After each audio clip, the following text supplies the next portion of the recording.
Well, I think the unpleasant and unavoidable comparison is with South Africa during the apartheid period.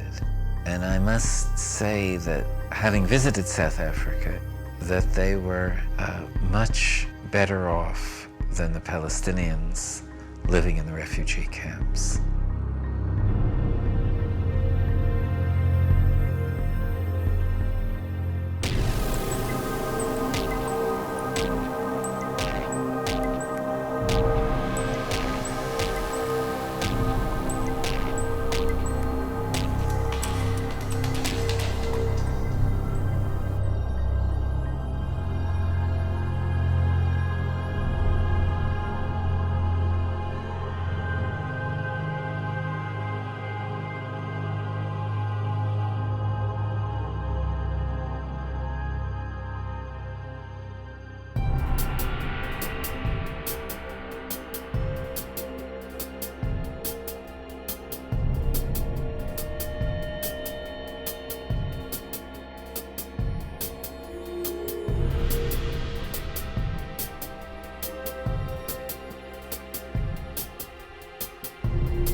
We went to jail because it was impossible to sit still while the obscenity of the apartheid system was being imposed on our people.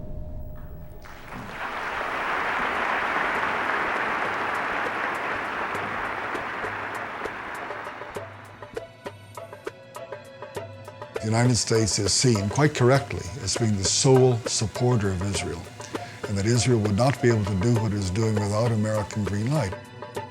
The U.S.-Israeli relationship is really unique on Capitol Hill. In my 22 years that I served there was never a moment when there was really a debate about U.S. policy in the Middle East. It was always, what does Israel want? And almost always, Congress gave them exactly what they wanted without any debate, without any amendments being considered. This type policy exists as a result of a number of factors.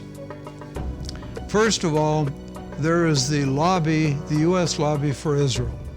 AIPAC, American-Israeli Public Affairs Committee. It has a multi-million-dollar budget. It has a highly professional group of people working on Capitol Hill. They know the legislative process, they know the personalities, and therefore advance what's best for the state of Israel. Congress seems to think that if you oppose what Israel wants, you'll be defeated in the next election.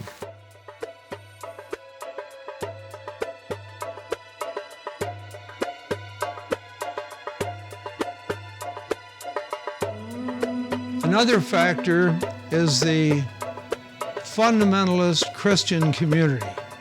Fundamentalists are often represented by the televangelists that are on TV. They believe that a strong Israel is a part of God's plan.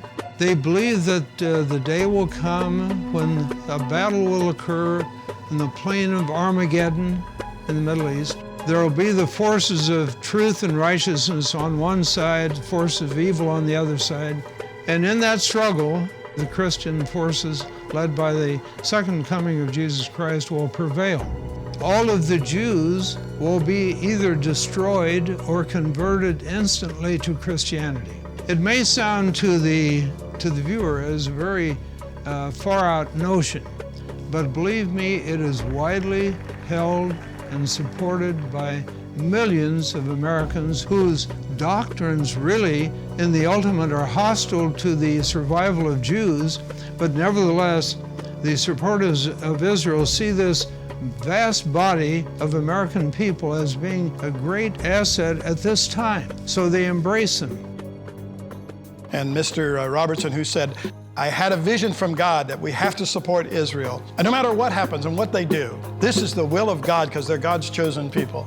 A couple of weeks later, he added, and that's when this ministry started really being blessed, when we made that commitment to Israel. Not the commitment to God or Jesus Christ's teachings, but to Israel. And we have come from all the nations of the earth to say to the people of Israel, we are your friends, we are with you, and we believe that you are called by God to possess this land. I, as a Christian and a Christian pastor, object not in my name and not in the name of over 115 to 120 million Christians do you dare say that we support injustice and deceit.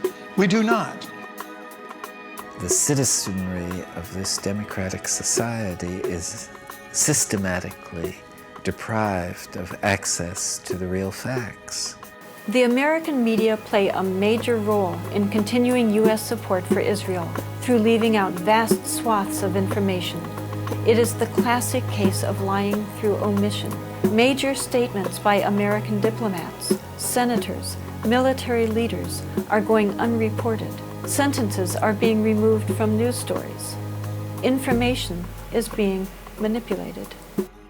Those are the three factors that work together on Capitol Hill and lead to such total bias, such total absence of free speech, of open debate that is, I think, very destructive to our institutions and to our best interests in world affairs.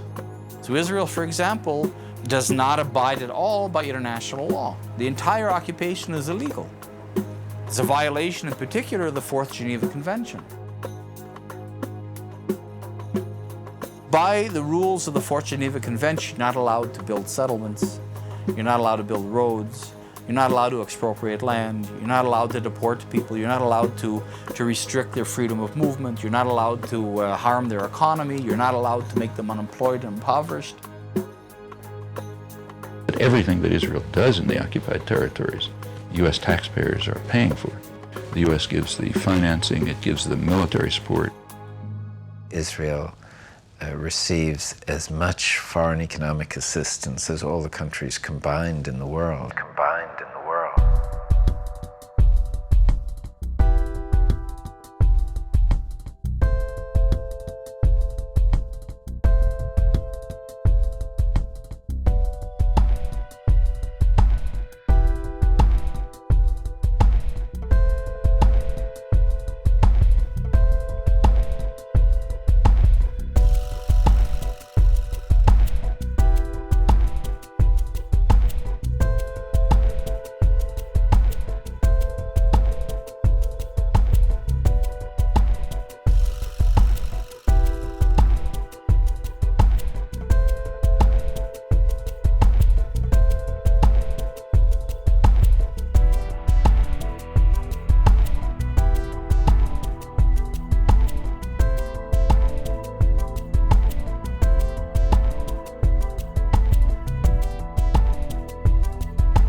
In March 2003, the U.S. government approved $10 billion in aid for Israel. At the same time, it withheld a $3.5 billion grant to upgrade the training of first responders, those who would be first to respond to a terrorist attack. Spent domestically, that $10 billion could buy health care coverage for over 4 million children without proper coverage, or pay for 1.5 million American children to attend Head Start child development programs to prepare them for school, or simply help states offset the costs of one of the worst fiscal crises in half a century.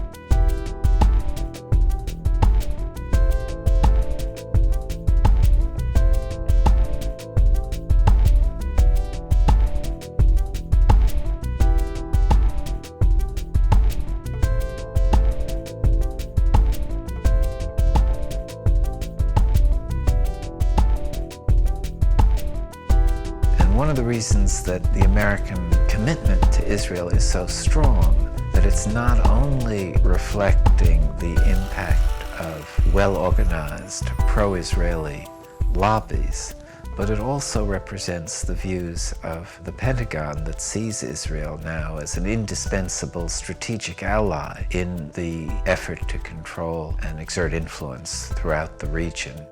The main concern for the United States, like the world, is the oil-producing regions. And in order to control that, you need a way of doing it.